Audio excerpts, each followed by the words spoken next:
Hey guys, I thought I'd go ahead and do a little clickbait title today.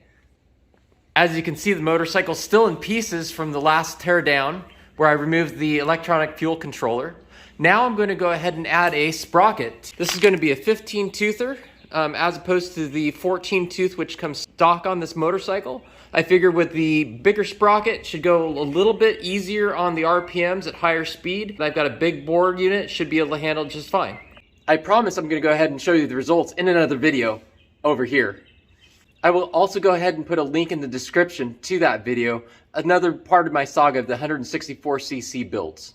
I should have that video up in just a couple of days here, so when you see the link, you'll know it's there. So you may all be wanting to know, why in the world would you change your front sprocket? Well, you can go down a tooth to 13 tooth, and that would allow you to have more torque off-road. If you go up a tooth to 15 tooth, it'll lower your RPM, possibly give you higher top speed if you've got a big bore kit. Tools that we need for this job is a 10mm wrench, a 12mm wrench, a 14mm wrench, a 10mm socket, an 8mm socket, some sort of extension, a nice ratchet, and then a 19mm socket, and then trusty socks with sandals as always.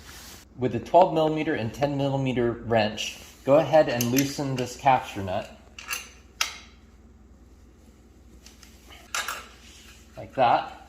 And then you're going to go ahead and loosen the actual nut, the primary nut back here, and do that on the other side as well.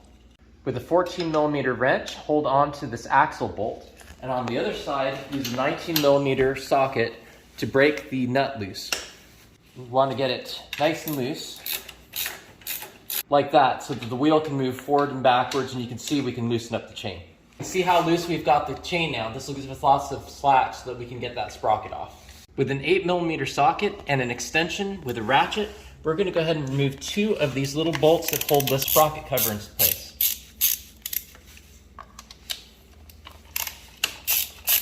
Both of these screws are the same length, so it doesn't matter which one goes in top and bottom. Go ahead and remove the sprocket cover. Very carefully take it off the center stand and put it on its kickstand. That will allow some resistance for the chain holding the sprocket on, so I can get these two screws out. Using a 10mm socket and extension, go ahead and remove those nuts. You'll want to hold the bike in place as you're turning this and breaking them loose. Here are those two screws removed.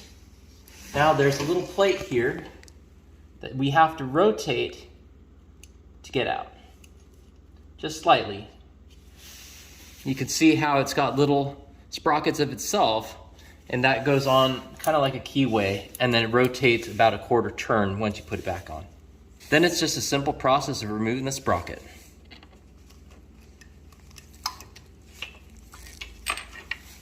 There you go, one 14 tooth sprocket, gonna be switched over to a 15. Time to pull this 15 tooth sprocket out of its package. This is a JT sprocket, JTF 273.15. If you wanted to go with the 13 tooth version, it'd be JTF 273.13. Just go ahead and put the chain around the sprocket.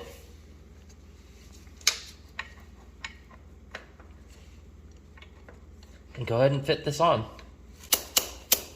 There it goes. You know you've got it on all the way when you can see this little groove. Go ahead and put the little retainer back on.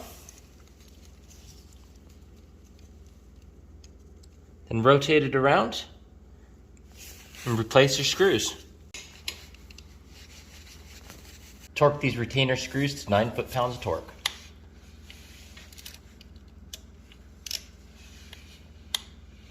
Replace the sprocket cover. Put the 8mm screws back in to hold. Put the bike back on its center stand.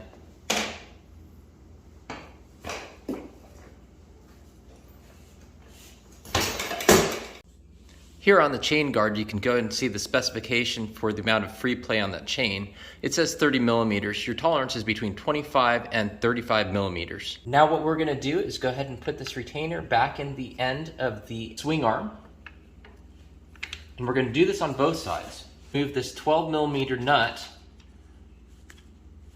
back in here on both sides again.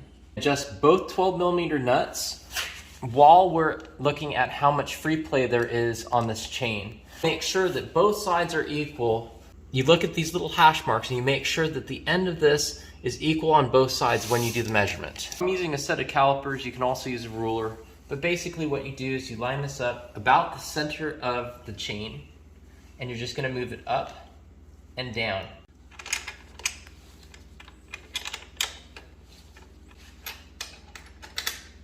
At the center point, I'm going to pull down, and then I'm going to push up, and you can see that this is almost perfect.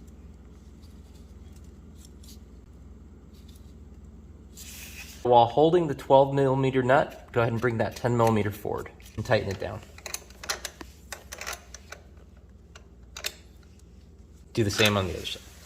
Gently press forward on your tire, and then with a 14mm wrench, hold your axle bolt, come around to the other side, and go ahead and torque this 19mm socket to 44 foot-pounds of torque. Double check to make sure that your chain is at the right tension. Hope you enjoyed that video. I've got a lot more planned for you guys. If you like this type of video, please like and subscribe. And we'll see you next time. Bye.